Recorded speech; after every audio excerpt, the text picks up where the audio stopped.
course, in the country. And I'm joined by Caroline Obuya, who's a senior reporter for Online. Thank you so much for making time.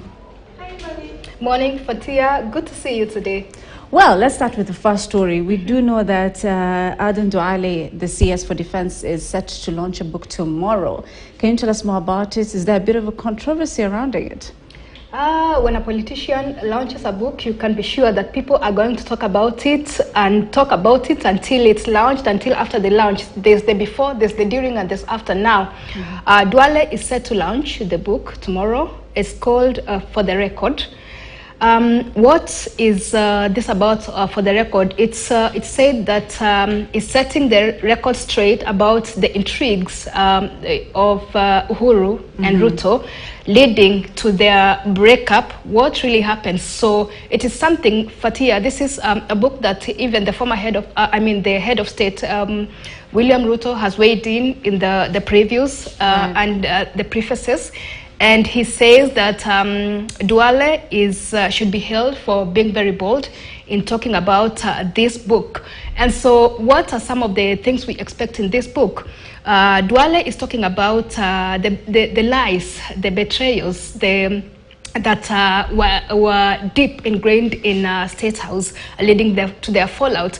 There is one of the allegations made in the book is that Raila was working with Ruto while Ruto was still deputy president. Right. Yeah, was working to to get Uhuru impeached. That is one of the allegations. And so Ruto is asking, why would he work so hard to take someone to State House and become president, and later push for his removal from the house? So that is one of the things that we are expecting from this book that is being launched tomorrow. There's also Kalonzo is already trending. So in this book, it's alleged that they've talked about Kalonzo. And in 2013, during the ICC intrigues, there was word that between Kalonzo and Uhuru and Ruto that Kalonzo was supposed to be, president. They had this agreement that Kalonzo was supposed to be president, Uhuru Kenyatta to be deputy president, and Ruto to be a leader of majority. So this is something that even led the duo, that is Uhuru and Ruto, to drive to Karen, to Kalonzo Musyoka's home to go and talk about it. It's a story that's a very big thing. Yes, if you remember, it's a story that was widely talked about, even there back then in 2013. And so, but it's alleged that Kalonzo missed, so he could not be given that opportunity. But what made them decide that? They wanted to give Kalonzo this opportunity? It's alleged that Kalonzo had told them he is a lawyer and he knows about the intrigues of the ICC, and this case might take even 10 years. So they need to give it to him so that once they're out of ICC after 10 years, then he can give it back to them. But now that didn't work, and it went. The dynamic duo went ahead, and they went to win the president. So people are weighing in and saying someone needs to write a book about Kalonzo. Right. Because it's a very strong thing to say. At the end of the day, right? Yes. I want us to move on now. Talk about artificial intelligence. Of course, it's been very big in the world at this point. We've been talking about ChatGPT. Now, it's posing a threat to university students because some of them are turning to this technology for assignments. Tell us about that. Yes, AI, artificial intelligence, for those who don't know, is the computational way of trying to imitate the real human, trying to be the real human. So this AI has really gained, it's gaining popularity across the world, and it's said that it's a threat to universities because the students are no longer going through the traditional methods of doing their projects, learning, going to the library, doing the assignments. They're turning to ChatGPT, for all their work. And so you know, so it's something that is really causing talk, that what kind of, students or future leaders or future graduates or future scholars are we producing? However, these students feel like, it is what it is. It's the world, it's technology, that we really need to embrace technology. If this is where technology has reached, then we just need to embrace it without all this hula-baloo. So they're saying that they should just be allowed to go on to embrace this technology. It is technology after all. But don't you think it's going to get a bit worse, if I could call it that? Because right now already you're getting your assignments from there. Technology is growing by the day. Don't you think it's going to get worse? It will get worse. Some of the things, okay, there's some of the flip side. They're saying that those who have tried it, there are some who say that plagiarism was a big issue, but however, this is something that is being perfected day after day. So it will reach a point that it will not even be showing those plagiarisms. So basically, that's what is happening, but it is a threat, Fathia, and I don't know whether really this can be stopped, because it is technology, and this technology is evolving day after day. Have you used ChatGPT yourself? Yeah, maybe when I go back to school. Have you used ChatGPT? Quite reliable. Sort of. I've seen a bit of it, but yes, like you're saying, the plagiarism bit is very high. Yes, before that, there was Google, and Google was really a friend for those of us who used, Google in the, doing the assignments. Now we have ChatGPT, so it keeps on evolving and evolving. Yeah. So yeah. Let's come back to the country and talk about the finance bill. And of course, Kenyans have been talking about some of the sentiments that the Nandi senator, that is Samson Cherargei, had made. Tell us about it.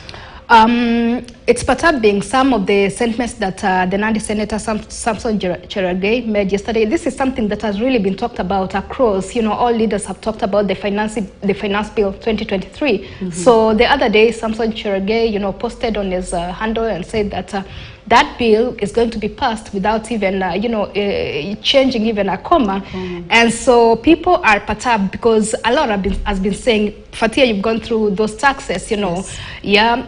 And so Cherargei tries to defend himself because he said that these taxes will not actually affect the hustlers, However, it goes on to say that these hustlers, they're not the type that wear, wigs, fake wigs and fake nails, So how is it going to get to these hustlers? But people feel that Cherargei is not being genuine. The cost of living is very high. That, of course, something needs to be done. The leaders need to, really talk about it and see how they can bring the cost of living down. First of all, the taxes need to be revised because they are really exorbitant prices, but Cherargei says that the country is facing, a budget deficit of around 800 billion. So it's only through taxing such taxes that they are going to be able to manage. Otherwise, the country will continue borrowing to sustain itself. But people feel that, they can apply other measures without really,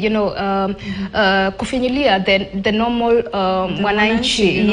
So it's really something that is being talked about. We wait to see how far this goes. And definitely it will still be ongoing.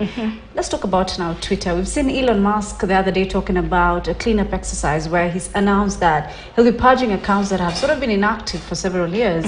Tell us about that.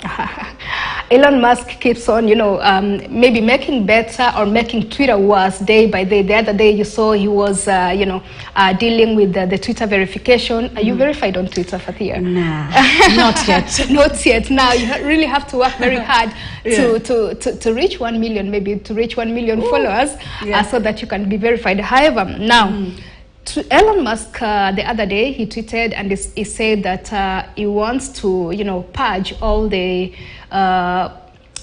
dormant accounts that are on Twitter that have been there for several years without action. Right. You can imagine how many if he was to purge. I'm sure there's millions of accounts, and so he was saying, he was already warning people that they need to be, they might see a drop in their following if this is actually going to be, if he takes those measures. So he was pressed hard to say, what does he really mean by this? Because some of those accounts maybe belong to people who may have passed on, and they were really maybe big people, sort of, for lack of a better word.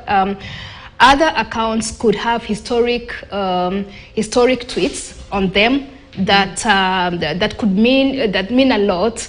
And there was so much that came out, and so people were telling Elon not to delete, actually not to delete accounts, and maybe find a better way of managing this accounts without necessarily deleting them. So when he was pressed hard further, he said that he will consider archiving the accounts so that maybe they'll be available. Whatever a type of archives is talking about, we really don't know. Only Elon knows. So I don't know if it's a kind of research he's doing to see how people respond to these measures. And I don't know why Elon has decided to, to take that measure. You know, there's the people with millions of followers. I'm sure they also have millions of, thousands of followers that are inactive accounts. Yeah. So I don't know. We really don't know what Elon's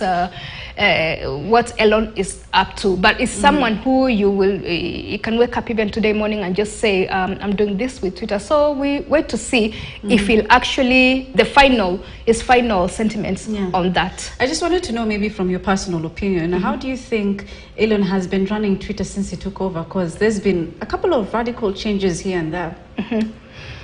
Well,